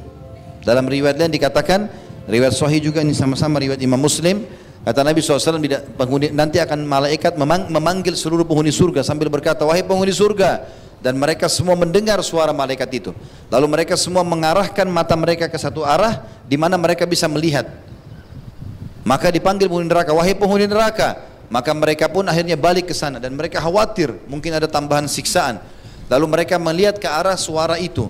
Lalu kemudian malaikat itu mengatakan atau didatangkan di sebelahnya seekor domba, diperumpamakan seekor domba didatangkan. Lalu kemudian malaikat mengatakan, apakah kalian kenal ini? Mereka serentak mengatakan, ya kami kenal itu, ya kami kenal itu. Itu adalah maut, kematian, diperumpamakan seperti domba. Maka malaikat itu pun menyembelih domba tadi. Setelah disembelih, maka berkatalah malaikat tadi, ya ahlal jannah la maut, wa ya ahlan nar la maut. Wahai penghuni surga, mulai hari ini enggak ada lagi mati. Wahai penghuni neraka, mulai hari ini tidak ada lagi mati. Fayazdadu ahlul jannati farha ila farahihim, maka ahli surga bertambah gembira. Wa yazdadu ahlin nari huznan ila huznihim, dan ahli neraka akhirnya menambah atau bertambah menjadi sedih di atas kesedihan mereka. Saya ingin menambahkan 1 menit saja teman-teman sekalian. Ada juga disebutkan oleh sebagian ulama, tentu semua perlakuan-perlakuan buruk ya, dosa-dosa terutama dosa besar, durhaka sama orang tua, apalagi syirik, membunuh, berzina, riba. Kalau orang tidak bertaubat ini bisa masuk ke neraka dia. Tetapi ada dosa teman-teman, atau dosa-dosa ini kalau kita lakukan, semua dosa-dosa besar pun kalau kita lakukan, masih ada kemungkinan Allah maafkan di hari kiamat di timbangan amal. Dikatakan oleh Nabi SAW, tahta masyiatillah, kecuali syirik. Apa itu syirik? Menyekutukan Allah, ya, mempartnerkan Allah dengan makhluk. Bagaimana menggambarkan ini? Orang-orang Mekah dulu, Quraisy, Abu Jahal, Abu Lahab, itu terkenal dengan orang-orang musyrik. Ya. Kenapa mereka musyrik? Apa maksudnya? Apa bedanya sama kafir nih? Ada beda ya? Musyrik itu orang beriman kepada Allah. Karena dulu Abu Jahal, Abu Lahab yakin Ka'bah itu rumahnya Allah. Mereka yakin itu. Makanya mereka menjaga Ka'bah. Mereka memuliakan Ka'bah. Mereka tahu haji Itu adalah ibadah, ajarannya Nabi Ibrahim alaihissalam. Cuma mereka berbuat syirik. Apa syiriknya? Didatangkan patung, lalu mereka anggap patung ini perantara antara mereka sama Allah. Jadi mereka minta dulu sama patung, baru minta sama Allah. Gara-gara itu dicap syirik. Dan gara-gara itu Nabi SAW diutus oleh Allah Subhanahu Wa Taala. Hati-hati dengan syirik ini. Banyak contoh-contohnya. Makanya untuk pembebasan kota Mekah, yang paling pertama Nabi SAW lakukan, beliau tawaf, kumpulkan semua orang Quraisy, ya.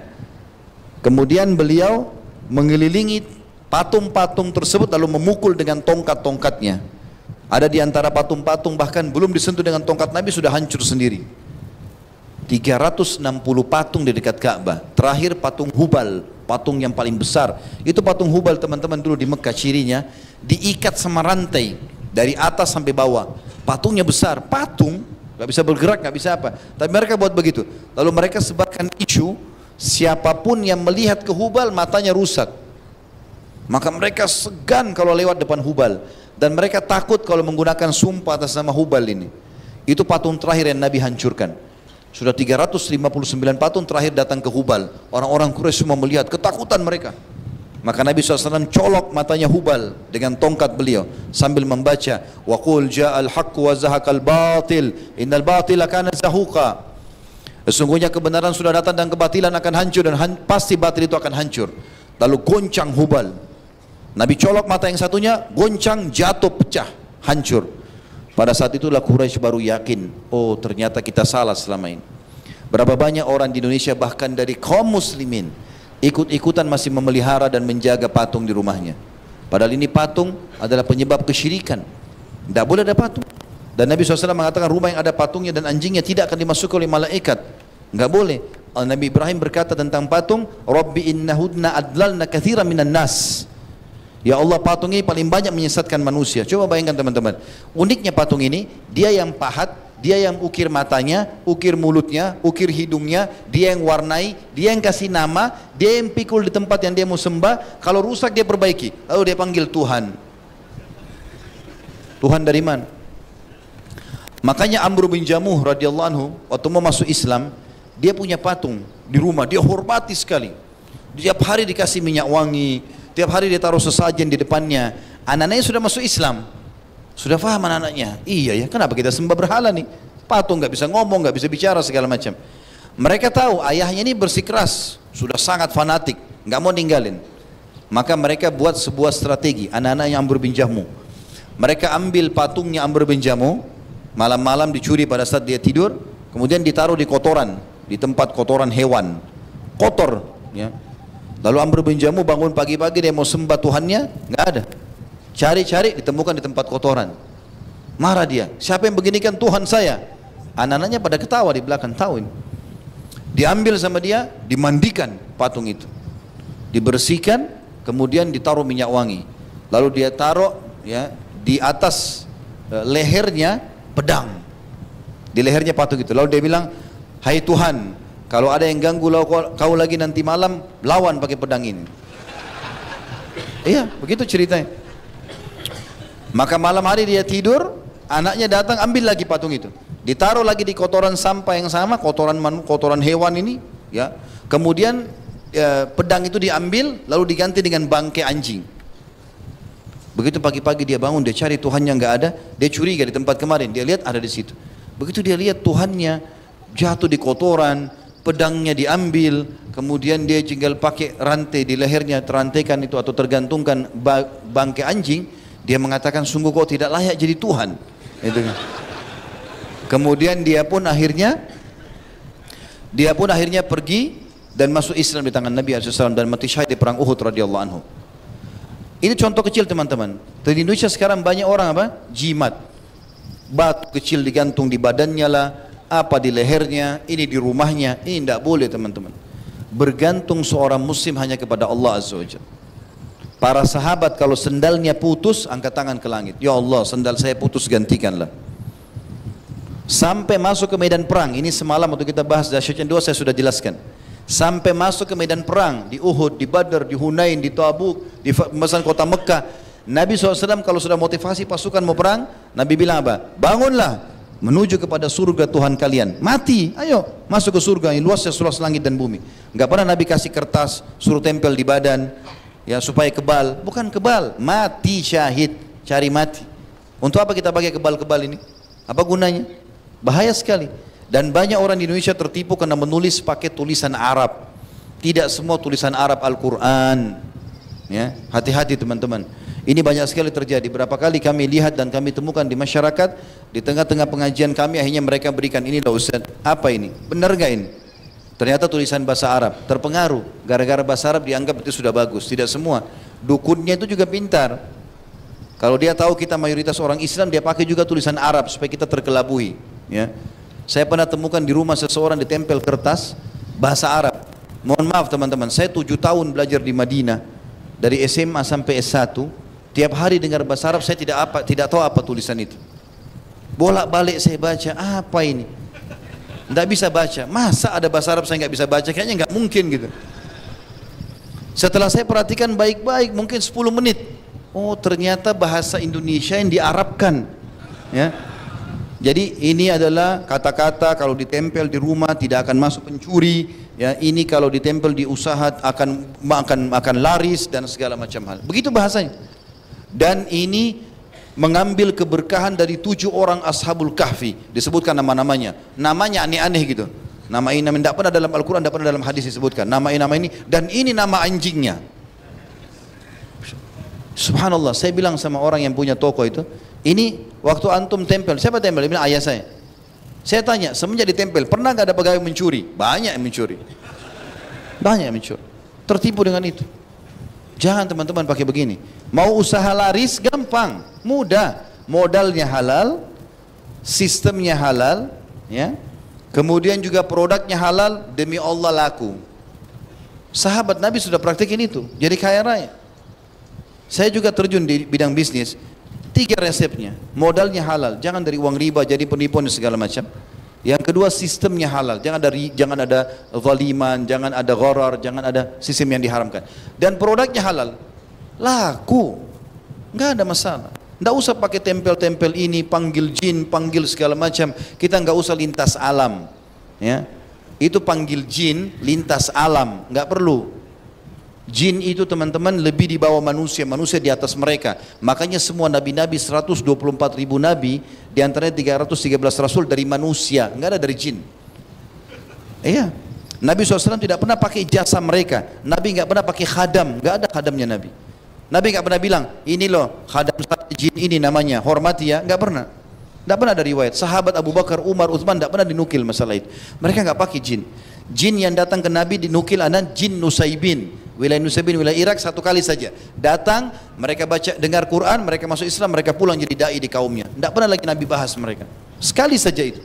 Itu saya sudah sebutkan di kajian sirah tentang masuk Islamnya jin Nusaybin. Sebelum kejadian Isra dan Mi'raj. Setelah itu tidak pernah lagi.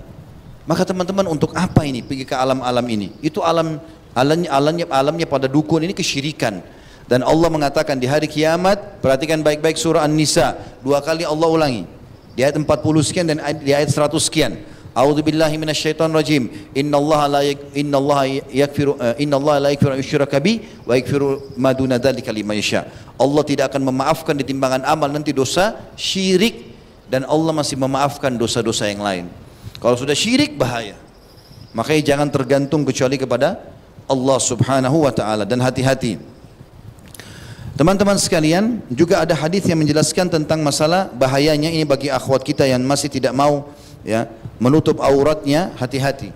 Dan juga bagi orang yang suka berbuat zalim, ini ahli neraka. Kata Nabi SAW, simfani min ahli nar, 2 golongan termasuk ahli neraka. Lam arahuma, aku tidak lihat mereka di zaman hidupku. Di zaman Nabi belum ada ini 2 golongan. Yang pertama, qaumun ma'hum siyatun ka'adnabil baqari yadribunan bihan nas. Kaum yang membawa cambuk-cambuk seperti ekor-ekor sapi yang memukul-mukul orang karena kezaliman. Kata sebagian ulama hadis, ini adalah pengawal-pengawal raja zalim, mengambil paksa hak masyarakat. Ini terjadi di zaman-zaman dulu. Yang kedua, ini bagi muslimah, ingatkan baik-baik, laki-laki di sini yang masih punya ibu tidak tutup aurat, saudarinya, anaknya, istrinya. Kata Nabi SAW, wa nisaun kasiyatun ariyatun mumilatun mailatun ru'usuhunna ka'asnimatil bukhtil ma'ilah la yadkhulnal jannata wa la yajidna rihaha wa inna riha la tujadu min masirati kada wa kada. Ya. Dan golongan kedua selain orang yang tadi bawa cambuk itu adalah perempuan-perempuan yang berpakaian tetapi telanjang. Apa maksudnya berpakaian tapi telanjang? Ketat, ya. Karena wanita-wanita yang pakai baju ketat, celana ketat, baju kaos ketat, ini sama saja tidak pakai baju, ya kan? Karena orang tahu lengkukan badannya, bedanya cuma di warna. Pakai baju misalnya baju warna putih atau biru, ya itu warnanya. Tidak pakai baju ya warna lain kulitnya. Tetapi orang sudah tahu lengkukan badan, dan membuka aurat ada dua. Membuka badan yang Allah suruh tutup, atau memang membentuknya sehingga kelihatan lengkungan itu dan membuat orang lain terganggu. Kata Nabi SAW, perempuan-perempuan yang berpakaian tetapi telanjang, condong dan mencondongkan, maksudnya memang dia keluar rumah niat mau menggoda supaya dapat pasangan yang haram, dan dia juga digoda kena penampilannya. Hati-hati ya, kalau ada seorang muslimah pakai jilbab rapi, tertutup auratnya, apalagi di jilbab syar'i sekarang yang besar, Masya Allah, itu kalau pakai itu, baru dia digoda orang, misal, kalaupun ada orang menggodanya sampai diperkosa, dan dia menjaga kehormatannya, maka dia dapat pahala, yang memerkosa dapat dosa. Tapi kalau ada orang keluar dasarnya bolong semuanya, kekurangan kain, belakangnya bolong, depannya bolong, perutnya kelihatan bolong semuanya, lubang, kemudian orang tergoda, maka kalau dia diperkosa, dia dapat dosa, yang perkosa juga dapat dosa. Sudah rugi diperkosa, dapat dosa karena dia penyebab. Kepala mereka seperti punuk unta yang condong. Sebagian ulama hadis mengatakan rambutnya di kiri kanankan untuk menggoda orang. Atau kalau zaman sekarang di blow tinggi, ya, untuk menggoda orang. Kadang-kadang seperti burung, ya, melengkung ke atas untuk menggoda orang, ya. Wanita-wanita tersebut tidak akan masuk surga dan tidak mencium aromahnya, padahal aromahnya benar-benar tercium dari jarak demikian dan demikian. Hadis ini hadis sahih diriwayatkan oleh Imam Muslim. Maka hati-hati teman-teman sekalian. Tentu banyak, saya bilang tadi semua dosa bisa menjadi penyebab masuk ke neraka, tetapi dosa ini berbeda. Dosa-dosa ini sangat berat, maka hati-hati teman-teman sekalian. Allahu a'lam. Semoga Allah selamatkan kita dari api neraka dan menjadikan kita sebagai ahli surga dengan izin Allah Subhanahu wa taala. Baik, kita tutup doa kepada Allah Subhanahu wa taala, semoga majelis kita diberkahi olehnya dan dijadikan sebagai tambahan amal kita pada hari kiamat. Semoga seluruh amal yang pernah kita kerjakan tidak terkecuali sunnah ataupun wajib, semuanya diterima dengan pahala yang sempurna, baik yang sudah kita lakukan, yang sedang kita lakukan dan akan kita lakukan sampai menjelang ajal datang nanti. Dan semoga seluruh dosa tidak terkecuali yang pernah kita kerjakan sengaja atau tidak sengaja, ataupun besar dan kecil, nyata ataupun samar-samar, semuanya diganti oleh Allah dengan kemahamurannya menjadi pahala. Kita selalu berdoa agar Indonesia menjadi negara yang aman, tentram, damai, seluruh umat Islam di bawah naungan ukhuwah Islamiyah, dan diangkat perselisihan di antara mereka, dan dalam ibadah mereka kembali kepada Al-Quran dan Sunnah. Dan semoga Allah mengaruniakan kita pemimpin muslim yang adil, kembali kepada Al-Quran dan Sunnah, yang akan memakmurkan Indonesia dan seluruh masyarakat yang mendapatkan haknya. Dan semoga Indonesia menjadi contoh bagi negara-negara yang lain, dan semoga Allah yang Maha Kaya melunasi utang negara ini dengan semudah-mudahnya. Dan semoga Allah Subhanahu wa taala menolong saudara-saudara kita di Palestina, di Syria, di Yaman, di Irak, di Myanmar, di Ahsa, dan di China sekarang yang sedang tertindas. Semoga Allah ikhlaskan niat mereka, terima para syuhada mereka, mulakan Islam di tangan mereka dan tangan kita semua, dan semoga Allah ikut sertakan kita bersama mereka di pahala, baik dengan doa, dengan harta, juga dengan jiwa kita. Dan semoga Allah dengan kemahamurahannya menyatukan kita semua di surga firdausnya tanpa hisab, menyatukan kita dalam majlis ilmu yang mulia ini. Wassallallahu nabiyana Muhammadin walhamdulillahi rabbil alamin. Subhanakallahumma bihamdika asyhadu an la ilaha illa anta astaghfiruka wa atubu ilaik. Wassalamualaikum warahmatullahi wabarakatuh.